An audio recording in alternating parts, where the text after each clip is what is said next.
Welcome back to another edition of From the Bridge. As always, I'm your host and captain, Rick Jones. Today's show is simply all about fans. And my guest angler, Davyeon Ross of Shot Tracker, has one of the most exciting products for fans I've ever seen. We'll have another Tuesday tip, and we'll also get you back on the road with Rick. So let's hoist the anchor and cast off from the bridge. As I mentioned in the introduction, we're going to deviate today from our recent discussions about selling corporate sponsorships to talking about selling to fans. We're just a few days away from my favorite time of the year, the start of college football season. We'll be at the Citrus Bowl on Saturday with our Dollar General ESPN Events tailgate tour for the big Florida versus Miami game.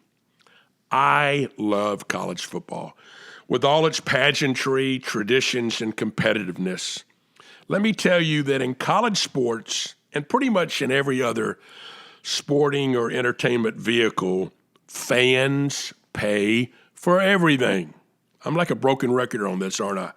Again, fans pay for everything. My partners at Engagement Partners talk a lot about the lifetime value of a fan. So today I want to examine that concept from the college football perspective with a guy that we're going to call Joe. So here's Joe's story. Joe was taken to his first football game at Georgia Tech as a 4-year-old.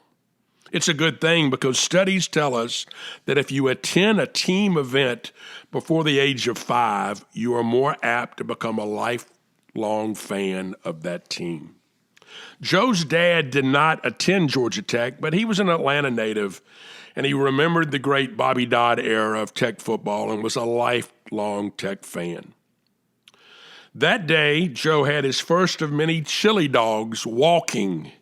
That's slang for a hot dog to go at the famous Varsity Restaurant on North Avenue, right across the street from Grant Field, the home of the Ramblin' Wreck.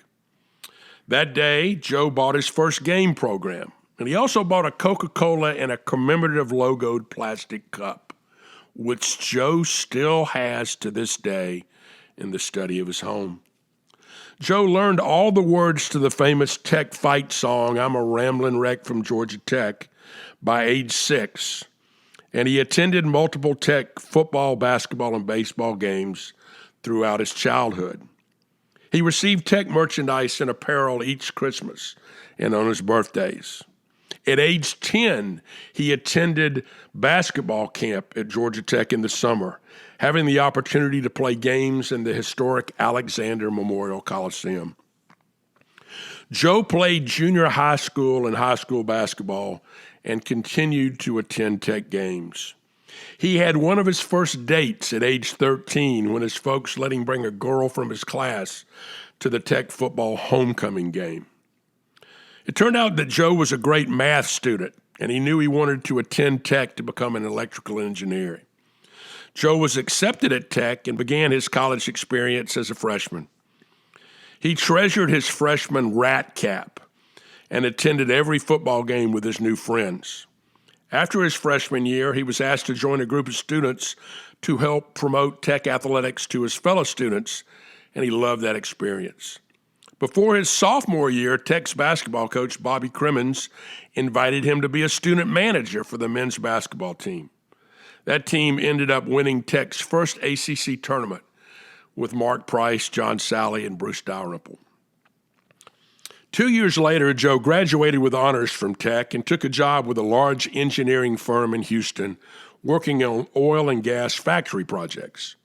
Because of his workload, he was only able to come back to 2 home football games that year, but he was able to watch all of Tech's games on TV, including an epic upset of arch rival Georgia in Athens, and then he got to journey to El Paso to watch the Yellow Jackets play UCLA in the Sun Bowl game.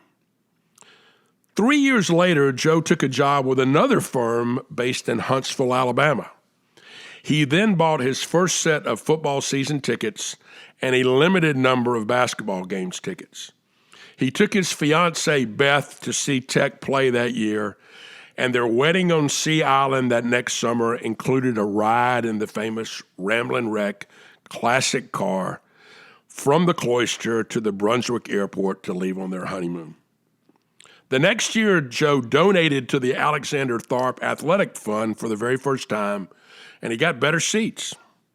For the next few years, as his career progressed, Joe served on various athletic and university committees and continued to support both Tech athletics and the university with both his time and his money. He started his own firm a few years after that and grew it into one of the largest in the Southeast. Beth and Joe had 2 children, both girls, and Joe became also now a fan of Tech's women's teams, taking his daughters not only to football and basketball games, but also to women's basketball, volleyball, and tennis matches. The girls bought Tech logoed apparel at both the campus bookstore and at Belk's, where they often shopped. Now, neither of his daughters attended Georgia Tech. They both ended up going in-state to Auburn, but Joe continued to support the Jackets. Once his daughters were out of college, he found that he had some additional disposable income, and he made a sizable donation to endow a football scholarship. He continued to buy Tech license merchandise and make annual contributions to the AT Fund. And later he chaired the fundraising committee for renovations of the basketball arena, now called the Hank McCamish Pavilion. Last year, Joe sold his engineering firm for several $1 million and has now donated $1 million to Tech for a new weight room for women's athletics. He'll be at Clemson next Thursday for Tech's first football game on the new ACC network. Okay, I made this guy up, but you get the point. Talk about the lifetime value of a fan. Next week, we'll discuss all the things Tech did or should have done to ensure that Joe's value as a fan continued to grow year by year. And oh, by the way, go Jackets.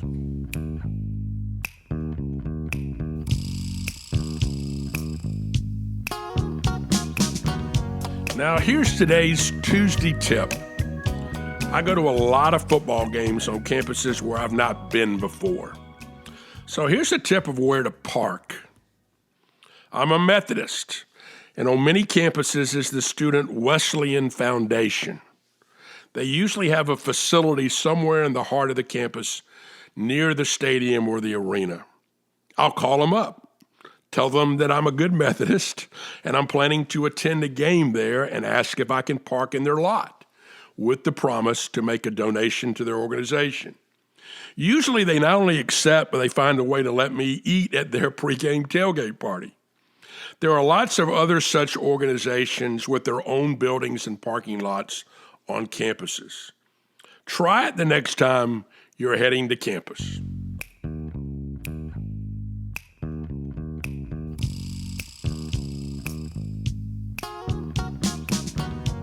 This week, ESPN and the Atlantic Coast Conference will launch the new ACC network. It promises to showcase innovative ways to watch college sports.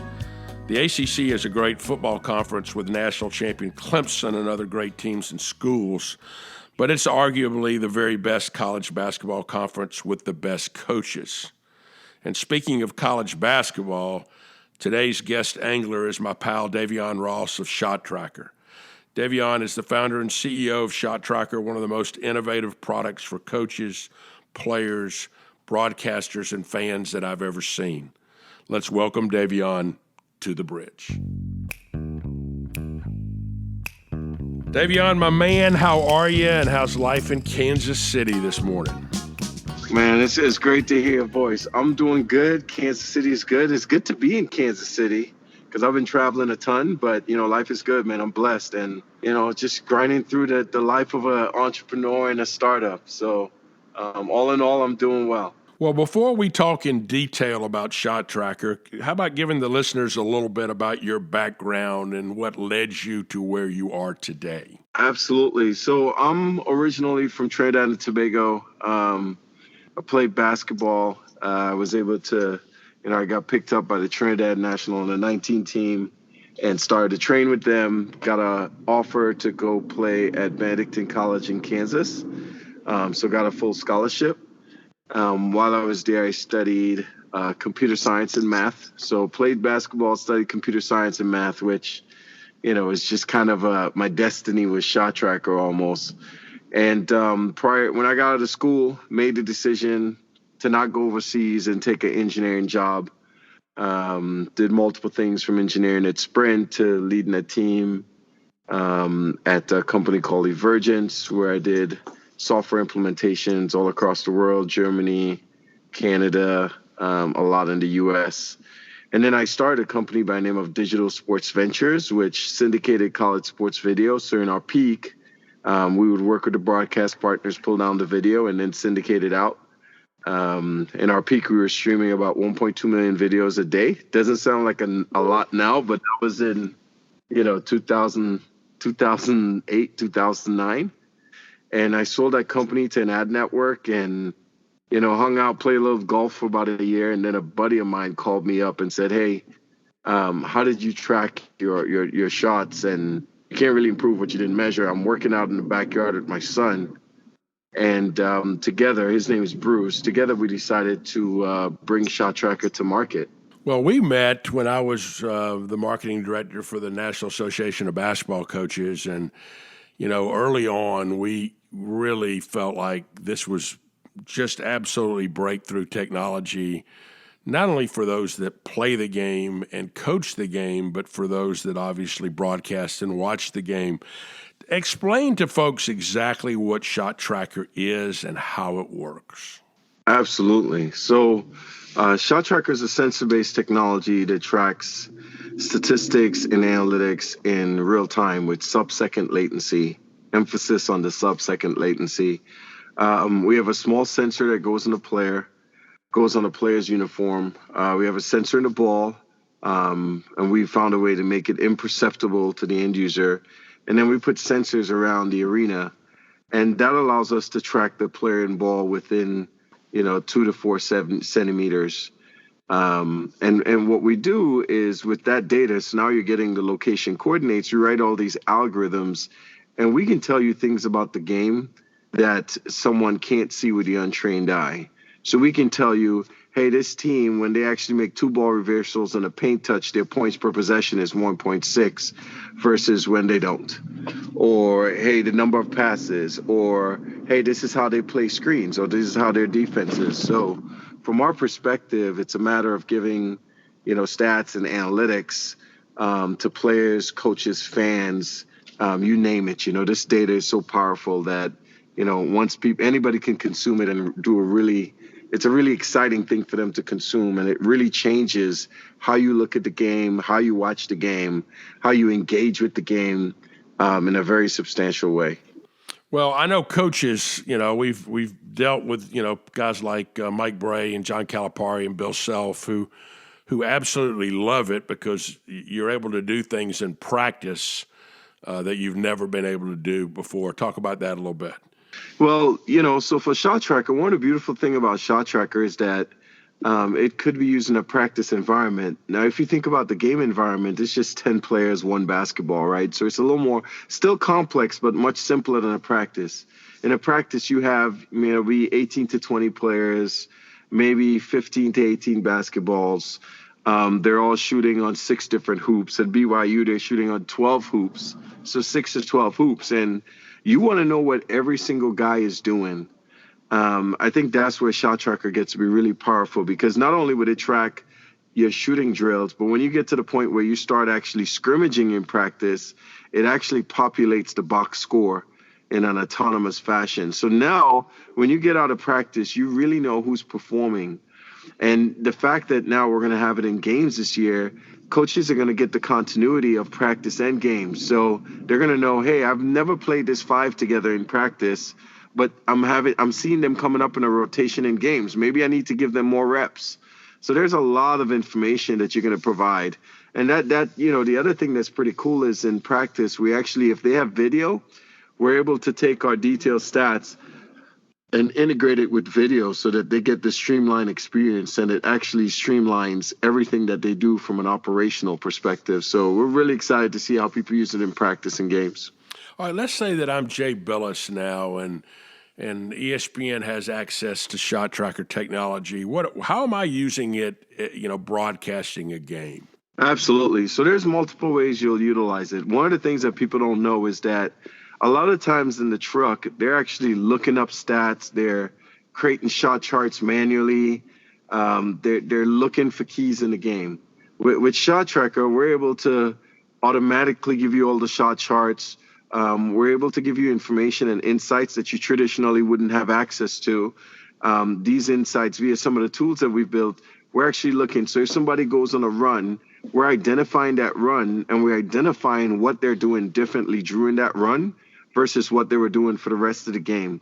So we're just giving you a bunch of insights, not only for the things you put up on screen and you integrate, but also communicating to the broadcasters so they're able to give even more insight about the game. What we've seen is that, thanks to fantasy, thanks to, all these guys over the internet who are actually breaking down games, breaking down plays, people have gotten so much more knowledgeable about analytics, and they've gotten more hungry for just keys about the game, how the game plays, etc. So Shot Tracker puts that at your fingertips with very little effort. The other thing is that now that we have the data where we can track player, we could track ball, what we've seen is broadcasters starting to enhance the experience and provide context, like simple things about who's on the floor. We could automatically tell you who's on the floor, and we could also tell you what percentage of the total points that group has. And this is stuff that could be done pretty much at your fingertips. Maybe you have, maybe it's going down to the last second, and you want to know who has the most fouls and who we shouldn't foul because we're down by one. We can put that data on top of the player's head. Or maybe it's, hey, you know what? We're down by 3, and we need a 3. Who should be shooting this shot? Imagine integrating a shot chart into the floor and complementing the game versus it being a disturbance in the game. So those are all just a few ways in regards to how we're seeing people really enhance the broadcast experience with the shot tracker data. Well, we've talked today. Today's show's been devoted largely to a discussion about fans. Now, how are fans going to use Shot Tracker?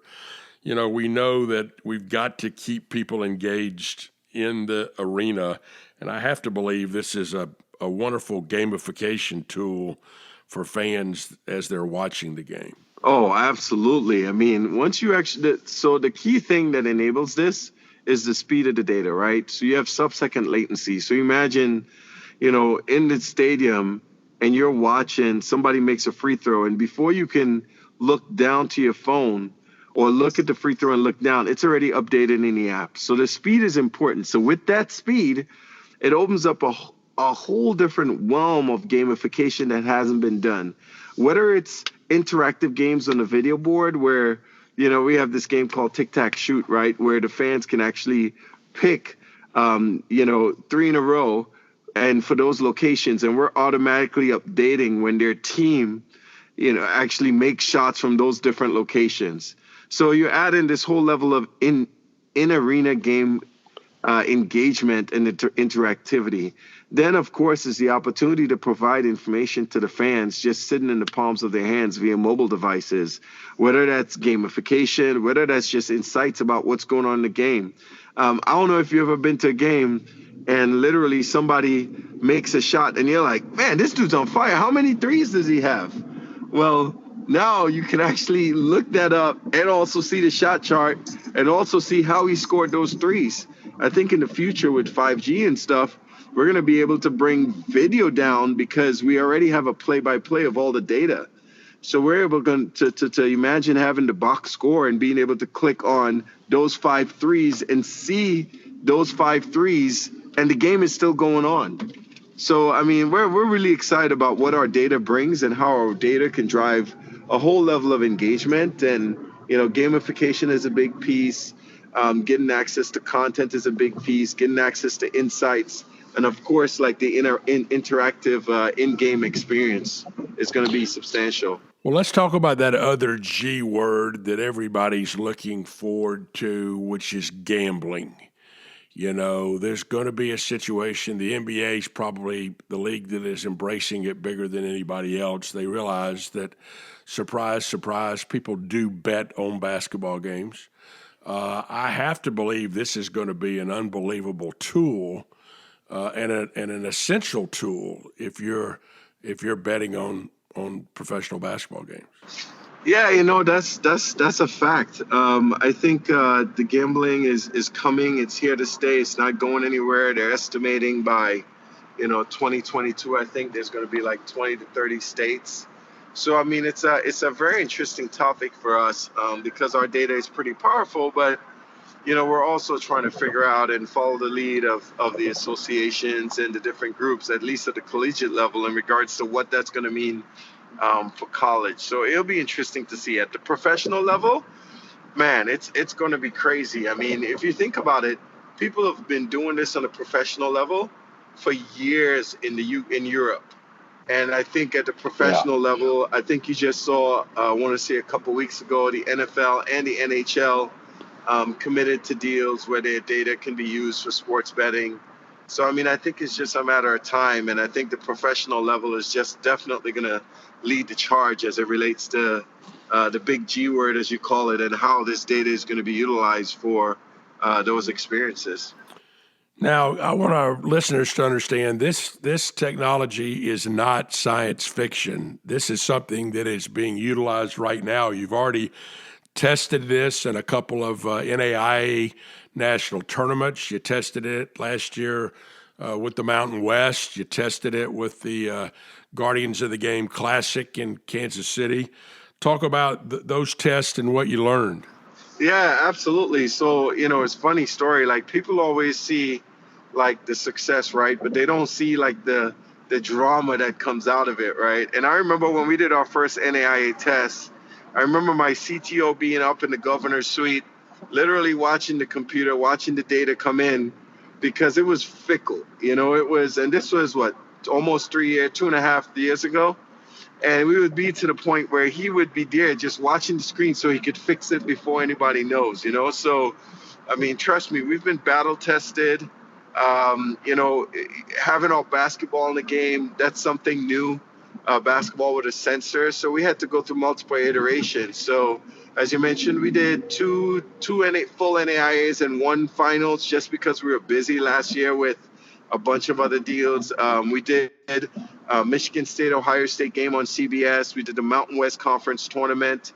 And then we did the Hall of Fame Classic, which is here in Kansas City at the Sprint Center. And we were pretty excited about that because that was the first time in college history that they allowed tech on the bench. So the NCAA and NABC worked together to allow us to actually put iPads on the bench. So coaches were able to get access to our data in real time, sub-second time. So that was box scores, shot charts, advanced analytics, breaking down every one of their possessions. And, the hope is that this year we actually incorporate video. So yeah, we've been battle tested. We'd have a lot of iterations. I know it's in the public that we signed a Mountain West. So we're going to be in every single Mountain West game this year. And we got a few exciting things coming up here in the next, I'd say 30 to 45 days that we're going to communicate to the world. So there's more coming. Well, I know when it's going to be rolled out completely, they're going to have you on the cover of Fast Company magazine, and it's going to say Davyeon Ross, overnight success. I know your wife, and she's going to say, yeah, and it was a long night. Yeah, I mean, I think people don't realize how long you've been at this, how much testing goes on in your studio where you have a court there, how you've been able to go out and get all of the basketball manufacturers to buy in. Everybody plays with a different ball, whether that's a Nike ball or a Spalding ball or a Wilson ball. You've had to be able to do that. It's been quite a journey, but I have to believe this can be applied, this technology, to other sports, especially maybe a sport like soccer. Talk about that. Absolutely. So what people don't know is that our company name is not Shot Tracker. Shot Tracker is just a basketball vertical. Our company name is DD Sports, which stands for Data Driven Sports. And, over the course of the 5.5, 6 years we've been doing this, we filed 24 patents, 14 of them already issued. And 80% of those patents say games of sport, not necessarily basketball, right? You have to have the basketball specific. So for us, we see this being on any pitch, field, or court. We see the opportunity to, as a startup, you have to focus. Because a lot of work goes into it, a lot of sleepless nights, the emotional roller coaster that people have no idea what it's like goes into this. And you got to focus on basketball. But our aspirations is that basketball just is the tip of the iceberg, right? We think that we could take this to, soccer, football, lacrosse. The beautiful thing about it is that most basketball courts are being used for volleyball. So from our perspective, we think that, and hence the DD Sports name, Data Driven Sports, we believe that basketball is just a start to an amazing proliferation of this technology across the board, because it's helpful to everyone. And the good news is that, a lot of basketball manufacturers we work, they make other balls. So, once we have that down, it's exciting to see what it could become.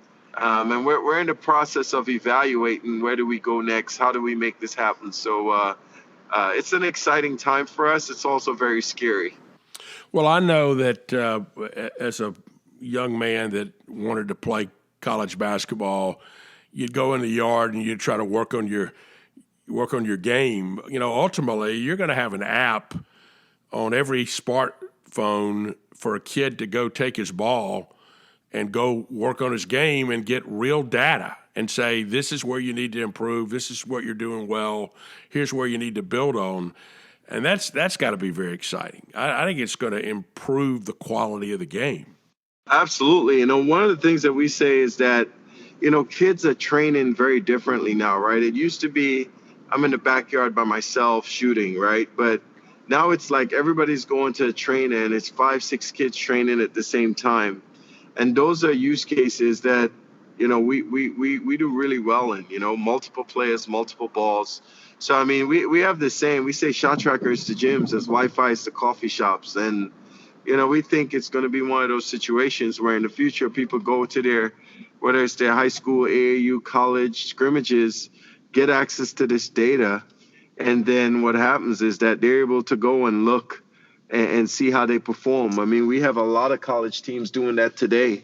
When they go in the gym and they shoot at night, whether it's 2 a.m, they're able to get that data on their iPhones or their Samsungs or their Android phones and see how they're performing. Because I think in business, we always say you can't improve what you don't measure, right? We're looking at our sales and figuring out where we stand, where do we need to go. The same applies to sports. And I think what we're trying to do is really bring a data-driven approach to the game in practice and in games. Well, you're going to have a great run the next few months as you get ready for the college basketball season. This is great stuff, Davyeon. Thanks so much for being with us today from the bridge. All right. The pleasure was mine. I appreciate you having me. Have a great day.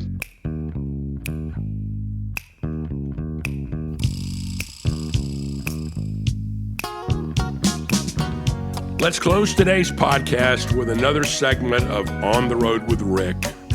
There is a really cool road food place in downtown Richmond, Virginia called Sally Bell's Kitchen. Sally Bell's has been around since 1924. They just recently moved from their original location, but it's still as good as ever. They only serve lunch, and they have lots of lunch choices with sandwiches and salads and other things, but I'm partial to their famous box lunch. You get your choice of a sandwich, and there are a bunch of choices, but my 2 favorites are egg salad or the Smithfield ham sandwich. You get a side, maybe something like macaroni salad, or my favorite, their potato salad. They also have a throwback side called tomato aspic, really unique side dish. You also get half of a deviled egg and a cheese wafer and a choice of over a dozen cupcake flavors. And I'm partial to the crushed almond, yellow batter one. They actually serve all that in a box tied up with a pretty little string. Now, man, that's good eating. It's Sally Bell's in Richmond, Virginia. Y'all come. That's our show. Catch us same place next week from the bridge. This has been your captain, Rick Jones, from the bridge. If you like what you hear, please share, subscribe, and leave a 5-star review on your favorite podcast directory.